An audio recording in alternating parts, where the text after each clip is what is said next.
Students exercise 5.3 के question number 3 के जितने पार्ट्स हैं आज की इस वीडियो में हम सॉल्व करेंगे।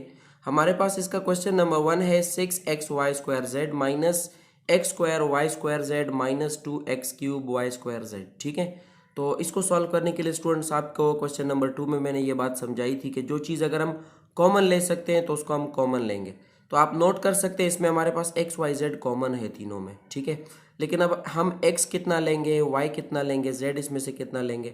x इसमें से छोटा x ये है तो हम x में से सिर्फ x को कॉमन ले सकते हैं, सबसे छोटी पावर को हम कॉमन लेते हैं, ठीक है। तो y² को आप देखें तीनों में y² मौजूद है तो छोटा y² कोई नहीं है, तीनों बराबर हैं, लिहाजा हम y² को ही कॉमन लेंगे, ठीक है। इसी तरह z भी तीनों में हमारे पास z है तो हम इसका z कॉमन ले सकते हैं। तो हमने y² को कॉमन ले लिया। कॉमन लेने के बाद हमारे पास यहाँ पर पहले वाले में हमारे पास रह जाएगा 6 और x हमारे पास पूरा बाहर चला गया, y² भी पूरा बाहर चला गया और z भी हमारे पास पूरा बाहर चला गया तो यहाँ पर रह जाएगा ओनली 6, ठीक है।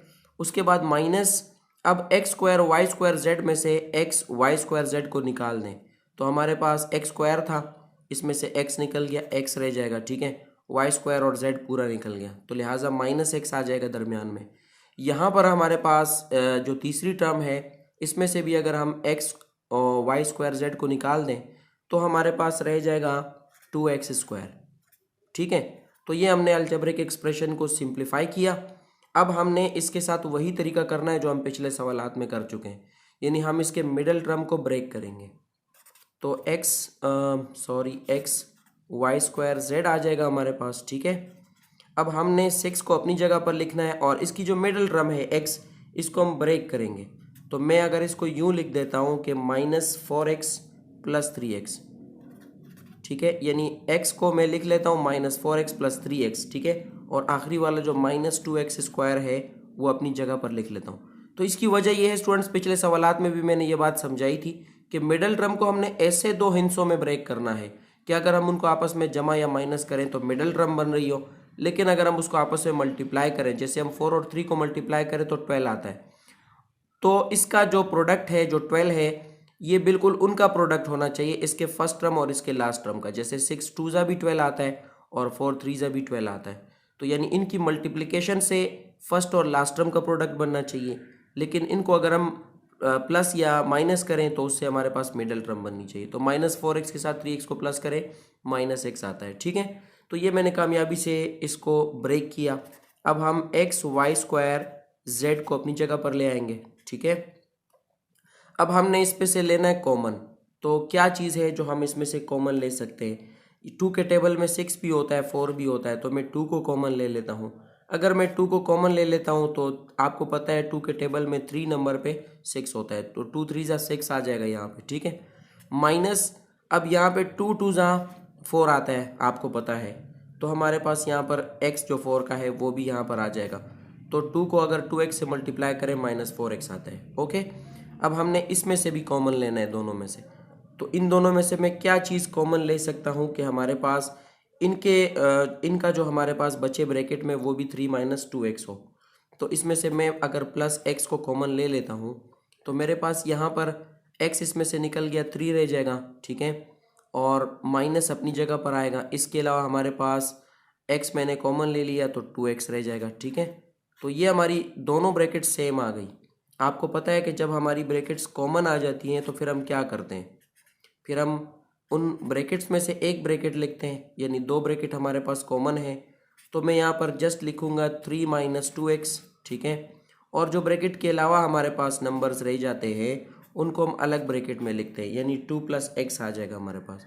तो ये हमारा स्टूडेंट्स इस सवाल का आंसर हो गया। उम्मीद क्वेश्चन नंबर 2 को सॉल्व करते हैं। इसमें आप देखिए कॉमन तो हम नहीं ले सकते लेकिन हम इसके मिडल टर्म को ब्रेक कर सकते हैं। तो मैं इसके फर्स्ट टर्म को नीचे ले आता हूँ, हमारे पास आ जाएगा -3x 2n और इसके मिडल टर्म को मैंने ब्रेक करना है तो इसको मैं इस तरह ब्रेक करूँगा कि मैं यहाँ पर लिख देता हूँ +12xn - xn, ठीक है, और लास्ट टर्म को नीचे ले आता हूँ। तो अब आप देखें हमारे पास 12xn में से xn निकाल दे 11xn आता है और इसका जो प्रोडक्ट है 12 1 12, तो वही प्रोडक्ट इसके फर्स्ट टर्म और लास्ट टर्म का भी वही प्रोडक्ट है, यानी 3 और 4 12 होता है मल्टीप्लाई करने से, ठीक है। तो अब हम इसमें से कॉमन लेंगे। तो इसमें से हम क्या कॉमन ले सकते हैं स्टूडेंट्स? पहले वाले में से आप देखें, अगर मैं -3xn को कॉमन ले लूँ, आपको पता है इसमें छोटा जो हमारे पास पावर होता है वही हम कॉमन ले सकते हैं। तो छोटा पावर xn है, ठीक है। तो मैं -3xn को कॉमन ले लेता हूँ। पहले वाले में से -3xn निकल गया, ठीक है। तो अगर -3xn निकल गया तो xn रह जाना चाहिए, क्योंकि 2xn थे ना। तो 2xn में से एक n बाहर आ गया तो दूसरा n क्या हो जाएगा? अंदर रह जाएगा। 2n था, ठीक है। तो दोनों n में से एक n बाहर आ गया, दूसरा n अंदर रह गया।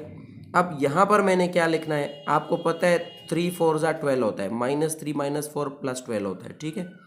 और xn हमारे पास बाहर जा चुका है, तो xn -4 आएगा इस ब्रैकेट में, ठीक है। अब हमने स्टूडेंट्स इन दोनों में से कॉमन लेना है।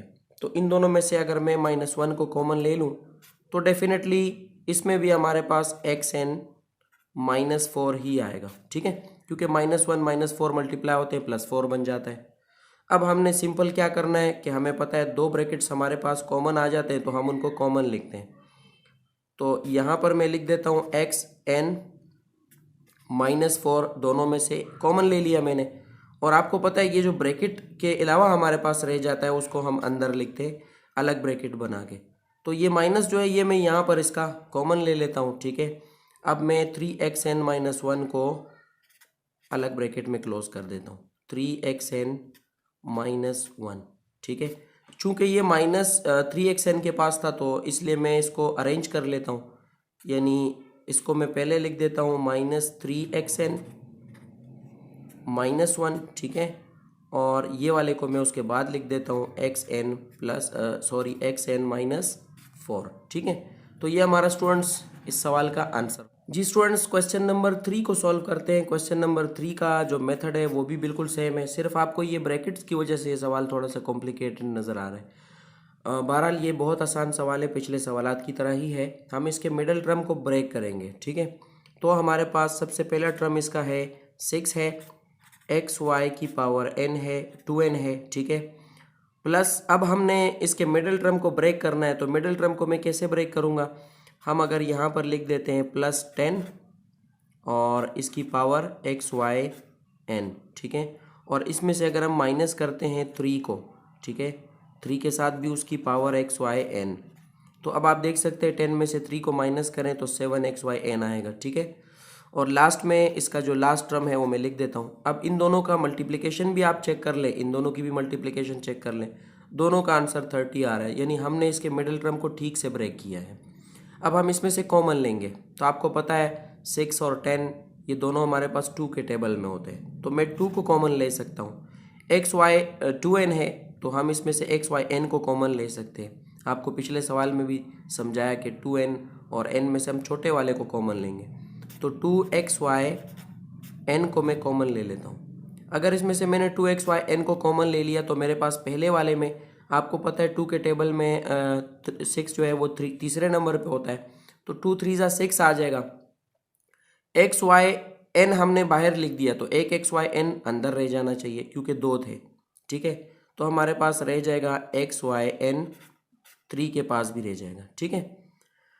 उसके अलावा स्टूडेंट्स हमने क्या करना है, 10 का चेक करना है। अब तो 10 का आपको पता है क्या होता है, 5 होता है, +5 आ जाएगा। xyn पूरा चला गया बाहर, तो हमारे पास ब्रैकेट में इन दोनों के कॉमन लेने से 3xyn + 5 रह जाएगा, ठीक है।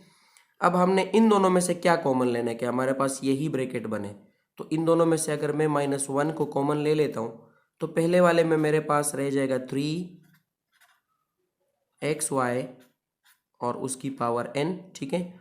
और दूसरा हमें -5 है ना यहाँ पे, तो यहाँ पे मैं +5 लिख देता हूँ ताकि माइनस और प्लस आपस में मल्टीप्लाई हो तो -5 ही बने।